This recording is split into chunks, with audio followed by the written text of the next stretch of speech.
Hello and welcome to the Social Scoop, where I, Charlotte Summers, social media manager here at Logic+Magic, provide you insights into the social world and take you on a journey on how to utilize social media to the best of your ability. In today's episode, we'll be looking at how we get our social media feeds ready for the festive period. The first point is to understand your audience. As social media managers and digital marketers, we can get very obsessed with the numbers such as followers and impressions. And sometimes that we forget that behind the screens are real people that have similar interests and passions. The first reason why they engaged with us in the first place is because they enjoyed our content. So it's really important that when we look at our content and as a whole, we adopt this mindset of how do we deliver to our community?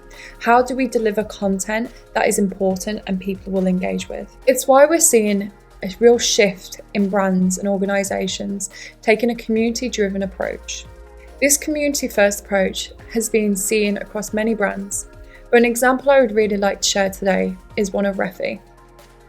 Co-founder Jenna Meeks summarised it perfectly when she said, Refi has built its reputation as an influencer-led brand, but recently we've seen a shift. Our customers have become the best influencers. This campaign was in the form of inviting their community members to an inclusive retreat. Traditionally, we would have seen influencers invited to that event, and it would have been led as a PR event. But now we are seeing community members and those customers being the best influencers. Not only did that retreat promote its products, but it's promoted its community.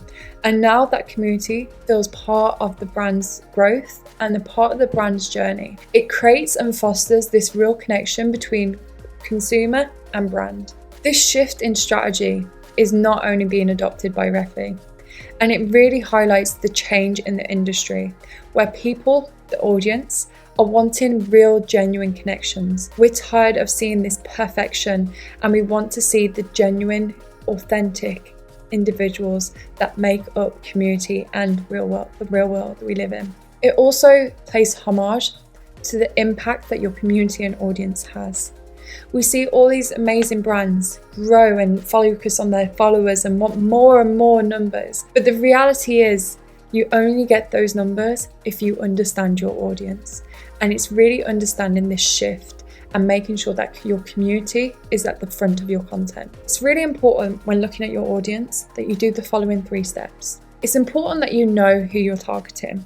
Social media has in-app tools such as Instagram, TikTok, LinkedIn, Facebook, and other platforms are available. All have in-app analytic tools that you can utilize to understand your current demographic. What this showcases is that who you are currently engaging with, who your current audience is, but it also shows you who is missing. And this is really important if you're driving a campaign to target XYZ, that you can see organically that your audience isn't curated of these individuals. And therefore, you can look to how you build campaigns to generate this audience. The next step would be to test media types. It's really important that when you test media types, you look at the different types that your audience engages with. For example, on Instagram, your audience may react better to Instagram Reels, whereas on Pinterest, they may interact to infographics. It's testing and learning different media types, but also listening and understanding the metrics that you're seeing to understand how to build new content that fits your audience and their user habits. And the most important recommendation, and one that I really hope you take away today, is become a part of your community. When building a community, it's important that you are part of that community. It's important because you are then an active member. People aren't just seeing this one-way conversation, it's a two-way conversation. And the best way to look at social media is that you're creating these genuine, authentic relationships. This isn't me saying blur the line between brand and consumer, but it's allowing you to open up and try different media types, reply to comments, which, side note, are a great way to encourage engagements. It's making sure that you are not just talking to your consumer and audience, but they are also talking back. And you are having these two-way conversations that really generate this fostering community of authentic and genuine reactions. So why does this matter? Obviously today we're talking about the festive season, but what I really want to bring your attention to is if you don't know your audience now, it doesn't matter any point of the year, any campaign, you will never connect with them. And that seems quite harsh of me to say. And sometimes that brutality is needed, because when we launch a campaign, we will invest so much time in the creatives and the messaging, but what we forget is the audience and the community are so important. And if we have not done that research, and if we have not listened to our community, we won't see these results that we want. So make sure that this is the first step that you take in your social media planning, and make sure that your audience, if it's not the correct audience, there are steps in place, whether that be content or paid media, that you're looking at to build your audiences out. Moving on to finding the right platform. In this diagram here, we have Instagram, Facebook, YouTube, TikTok, Pinterest, and LinkedIn. We also can see that Gen Z, Millennials, Gen X, and Baby Boomers are all utilising different forms of social media. In here, we can see the top 4 platforms and the fastest growing platform. These insights from GW Insights really showcase what platforms are on the rise for certain demographics, but also what platforms are consistently being used by different demographics. A real highlight in this is that TikTok for Gen X and Baby Boomers is consistently on the rise. I have many discussions around TikTok where people believe it's just Gen Z using it, but there has been a real shift in users that showcase a wide range of age and demographics. Important takeaways from here showcase that if you have now found your audience and you know where you want to target and you know which demographics, this understanding of what platforms they exist on can really support your social media planning. So for example, if you had a video campaign that you were solely going to launch on TikTok, I would recommend from this graph looking at YouTube and how you create long form content or utilize YouTube Shorts. Or for example, if you're looking at Gen Z with a static campaign showcasing infographics and carousels, why not look at Pinterest as well? Because from this insights here, we can see Pinterest is a growing platform for that demographic. As a whole, it's so important that you understand where your community exists, because once you have your community and the platform, you unlock this unlimited potential. So we now move on to content creation and planning. And I'm sure this is where a lot of you are excited to delve into. And I hope in this section, you get some key takeaways on how to take your content to that next level. So some insight into social media at Christmas. Christmas is an oversaturated time on social media, with millions of campaigns going live. I really want to give some context into what social media looks like at festive time. So some user habits. 70% of people shop online at Christmas. 80% of shoppers during Christmas are influenced by the internet. 55% of users found that Facebook was most influential when purchasing, and 39% of users found Instagram to be most influential when purchasing. And also, 48% of Gen Z will do their holiday shopping on social media this holiday season. Some further insights. Gen X spend the most during this festive season, where Baby Boomers spend the least. So what does this all mean? Essentially, this means that social media is a really important part of the user journey when purchasing Christmas gifts. But it also means that different users use different platforms, different users have different expendable cash. It's really highlighting the importance of aligning your platforms with your content. So for example, if you was looking to target Baby Boomers, our recommendation would be to look at Facebook and look at very niche to the point campaigns, as we know they don't spend a lot of money this season compared to other demographics. So it's making sure that our campaigns are straight to the point and there's no fluff, and these individuals will know exactly what they're purchasing to make sure that that user journey from A to B is a clear, condensed journey. So I've given some context here on what your plan should look from September to December. So it's important that when you leave this call today, you start planning. You start planning and looking at your audience. Build out new audiences targeting your current, your broad audience, so who you want to target, and those audiences that you know exist and want to pull in. You should always start with a planning session when any content. So for example, if you're targeting Gen X, there's a campaign around Gen X. If you're targeting millennials, there's a target campaign around millennials. You change the copy, you change the media type to suit the demographic you're fitting and to suit the platform. So outline that full customer journey with themes and different content types. So for example, right now we're in autumn, so my recommendation would be to really utilize this autumnal language. And then as we move into October, November, start switching that language to include more Christmas mentions and festivities. As we move towards the end of September, going into October, it's really important that you activate these plans. Don't wait. Now is the time to get in your consumers' minds and really generate this organic and paid efforts.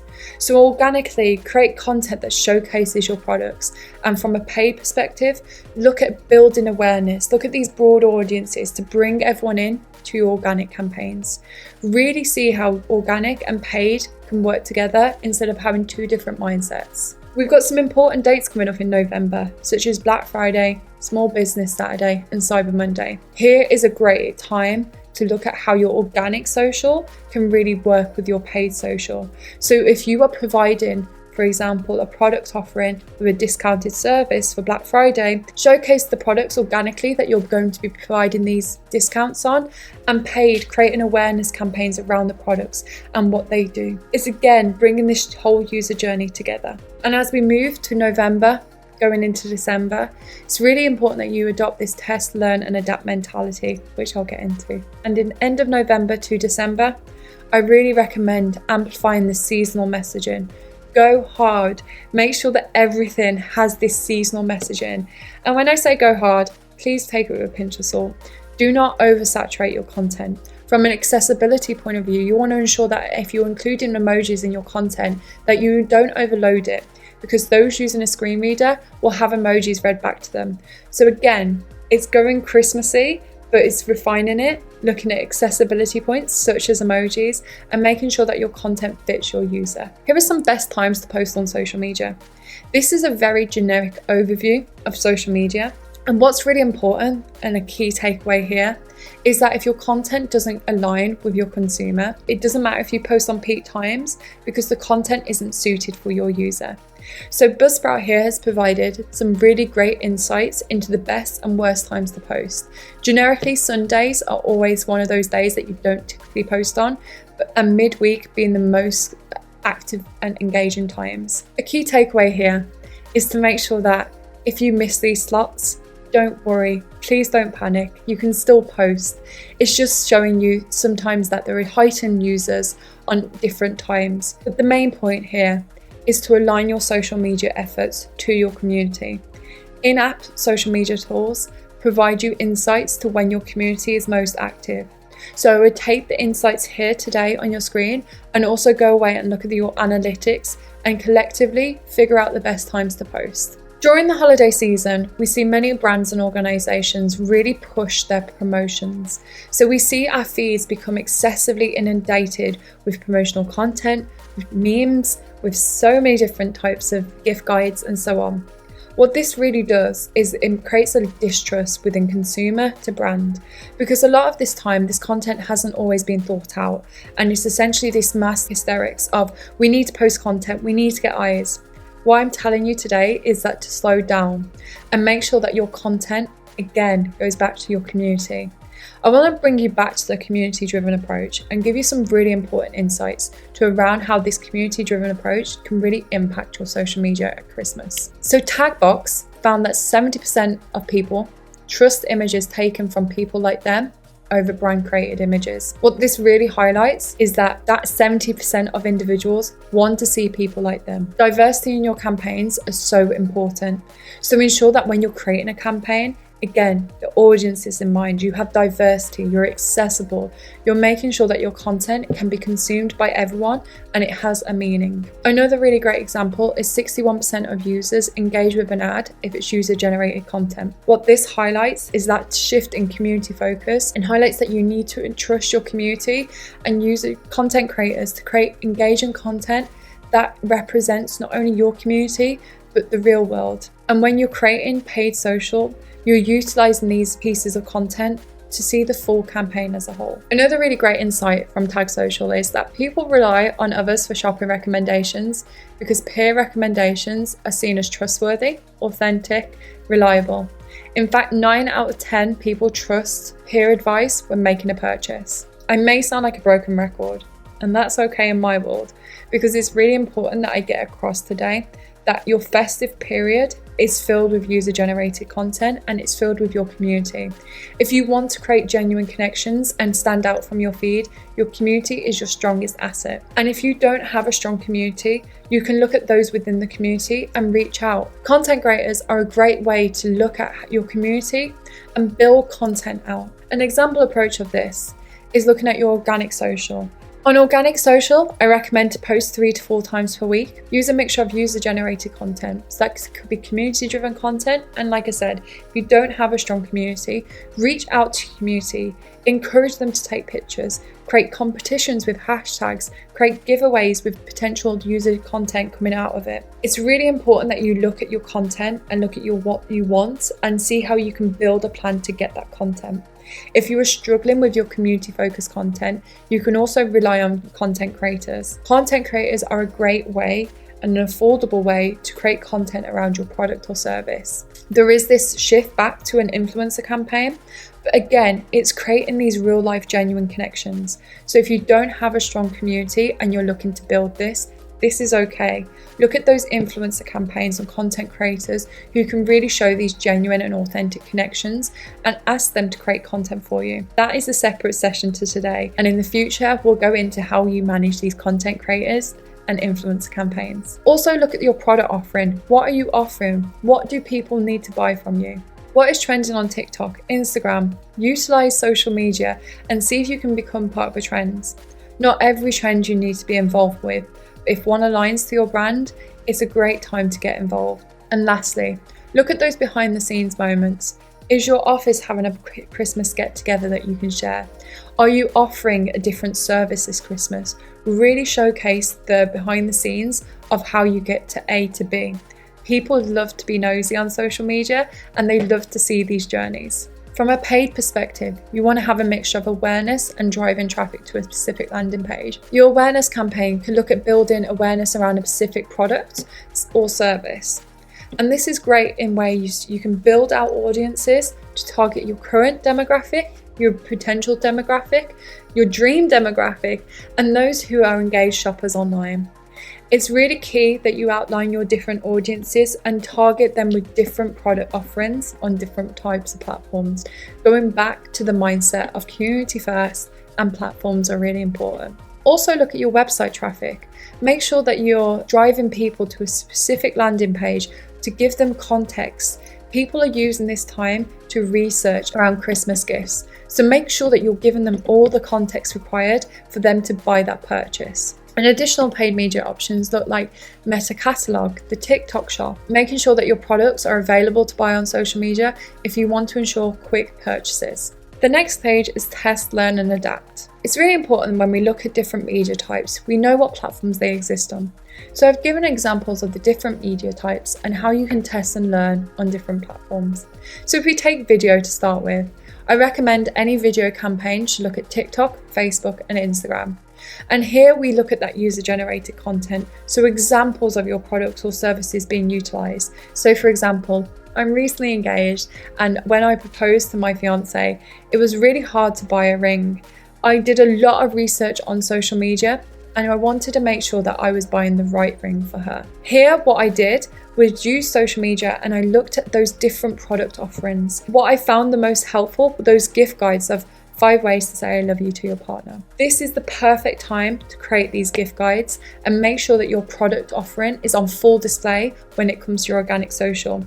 Social media has adopted a search mentality, and what this means for users is that when they're searching for specific keywords, they'll be generated a bunch of content that aligns their search results. If you're targeting rings, in my example, if you're targeting a service or a sport such as badminton, so on, you're making sure that your copy is included and you're organically coming up for potential search terms. So it's adopting an SEO mindset to your social media. And on video content, this mindset is really important. So this test, learn and adapt for social media when it comes to video would include your copy of what you're including your copy to be. It would include the video, so in terms of length, so short form to long form. It would include captions. Would you burn your captions onto your video or upload them as a separate file? And as well, the music, what music you are utilizing. Platforms such as TikTok provide this music library that you can utilize and really help trend your videos. When we move on to static in my world is images, design-led assets, and singular types of media form. So here I would look at Instagram, Pinterest, and Facebook. An example I will take here is that Pinterest is the top growing platform for Gen Z, as we've already established. So here I would look at creating mood boards and really highlighting those products available to create the perfect Christmas setting. Static in my world is static images, design-led assets, and those singular-based assets such as infographics. I would recommend looking at Instagram, Pinterest, and Facebook here, with the example content type being product shots. So really highlighting the products that are available. And if it's a service, really highlighting that service and what it means to get involved. Here, I would promote and really tease those discount and vouchers available. If you're doing giveaways, static image is the best way to deliver these. If you've got a discount coming up, create this tease around it and make sure that your users are aware of what's coming up. And then lastly, carousels. Here, I would look to TikTok, LinkedIn, Pinterest, and Instagram. I'll take Pinterest as an example here, with Gen Z being the fastest growing demographic on the platform. Here on Pinterest, we can create this product offering and really invoke this festive inspiration. Pinterest is known for its mood boards, so if you have a product or service which is perfect for the Christmas season, I really recommend creating these different ranges of mood boards. So, for example, a mood board how to create the perfect Christmas setting, a mood board about the best sports to play at Christmas, a mood board around the different types of products that you have. There are so many unlimited potentials that you can do here, and today I'm just providing a really generic overview of how you adapt and change your media to fit the platform and the demographic. So some examples of these different media types and what they look like. Emirates here have utilised a static image, and they have looked at creating a Christmas tree out of a plane. Obviously, we know Emirates is an aviation company. They're adjusting their content to fit Christmas. It's a really clever way to not only highlight a product and their service in a Christmas festive spirit. And these kind of like festive, kind of fun ways of showcasing Christmas do really well and help engage your consumer. It wouldn't be Christmas without mentioning Coca-Cola. Coca-Cola are renowned for their Christmas ads, but each year they switch it up. They provide a sense of familiarity as well as new content. Last year, we saw Coca-Cola and the Real Magic, sparking this genuine connection that we feel at Christmas of love, joy, and that family spirit. It really invokes the user, and here we can see they really understand their audience and who they are trying to target. And lastly, Calvin Klein provided a really great influencer campaign showcasing the different products available using their hashtag MyCalvins to make sure that people feel they're a part of this community and they're a part of this movement in their MyCalvins. So what I hope you take away today is how to really push forward your community first approach, those content and planning tips, as well as the best times to post, my mindset into why community is so important, and as well the landscape of what social media looks like at Christmas. On the screen, there is a QR code that you can subscribe to our newsletter to hear more from Logic+Magic, and I've also included my sources that you can go away and do some further reading. Thank you for joining me for episode 1, and I can't wait to see how this series expands. Thank you.